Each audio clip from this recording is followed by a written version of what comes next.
So Huh? executive life function is the term that's meant to describe our ability to organize, our ability to multitask. If you'll hear me when I'm trying to do something, I start talking to myself. It's a sign that I'm struggling a little bit.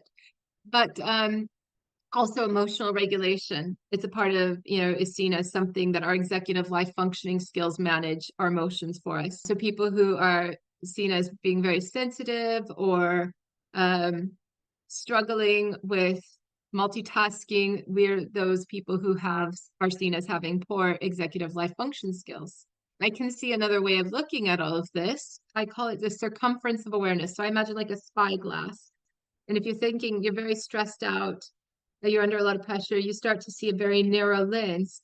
But autistic people can give more focus. This is where, yes. So this is where I'm going with this. So we start to see a very narrow lens, but it's very detailed. So it might be seen that our narrow lens is excluding information. So we're late. We might struggle with showing up on time, but we're really, really focused on the thing that we're doing. We might be seen as being very sensitive, but also then that sensitivity means that we're seeing a really heightened level of awareness.